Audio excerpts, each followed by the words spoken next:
And this is Elliott Serrano with the Chicago Red Eye and Geek to Me, and I'm coming to you today with one of the TNA knockouts with TNA Wrestling, Ms. Christy Hemme. Christy, thank you so much. Thank you. Thank you for having me. Well, thank you for having me. This is a geeks come true, as I would say. Now, we love geeks. Woo! We love to hear that.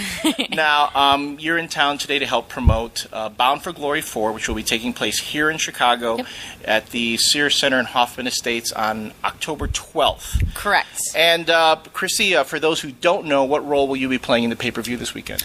Well, I do have a match, so for anybody who's coming for the live show, it's going to be before the pay-per-view itself, so you can come see me wrestle.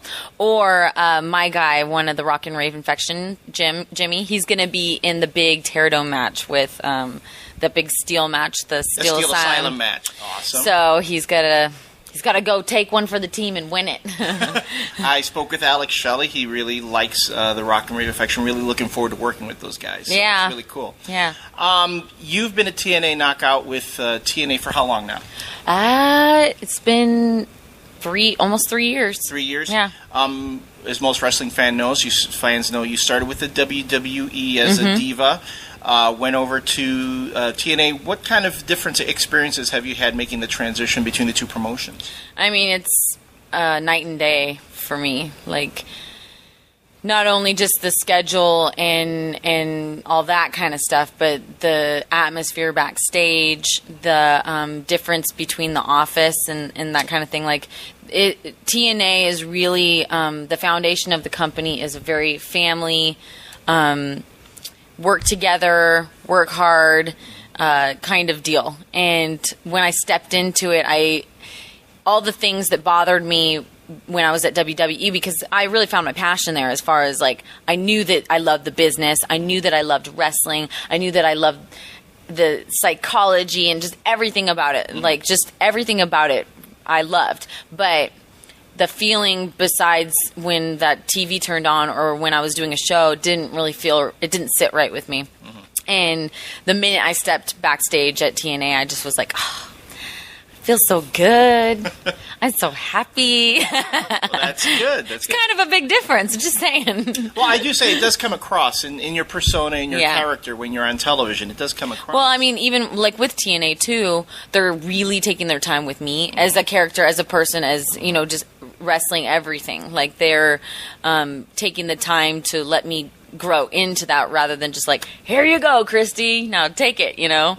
And I've learned so much being in TNA, so much more than, you know, everything happened so quickly, you know, when I first got in, and it's nice to step back and be able to know exactly what I'm doing and want more. Awesome.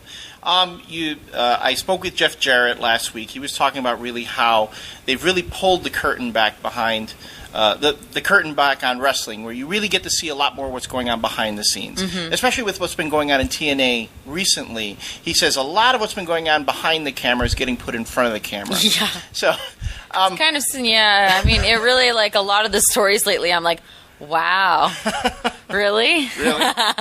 And everybody backstage, we're all like glued to the TV, like, what's going to happen?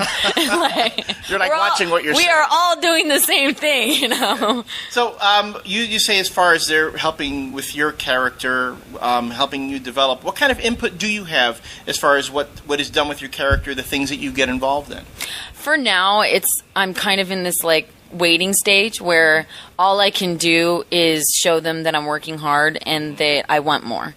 And that's where I'm sitting with things right now. It's just kind of like I'm waiting for my chance. I'm waiting to go, you know, and I'm a very patient person, and when I love something, when I'm passionate about something, that doesn't go away. So I just kind of, you know, I know that my time will come when my time comes.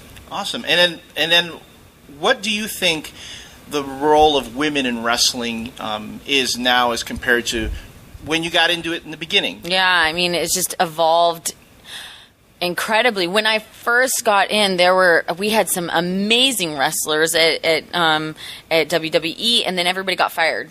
And then I was on the road, and I was kind of by myself because then Trish was injured, Lita was injured, and so I was just like, this is so weird. I started training right away, but the division itself had just kind of died down, and then they started hiring all the Diva Search girls and, trying to train them and stuff. And, I definitely don't knock where I came from because I came from the Diva Search, but I think that it's incredible to be a part of something where they did go to the indie girls, and they came to when they first started talking about who they're going to bring into the company. They came to Gail and Tracy and me and the girls, and were like, "Who do you want to see here? Who that kind of thing." It was amazing the collection that they put together because they didn't want just let's compete with them and get that mold of that girl and make sure that she looks a certain way and stuff. They were like, let's get the best wrestlers. Rock on, baby. I mean, who would have thought on a wrestling show, let's get the best wrestlers. So it's nice for me because I have nothing but respect for all the girls that are in our company, and I also have so much admiration and so much to learn from with all of them. Where does Christy Hemme see herself in the next year or so?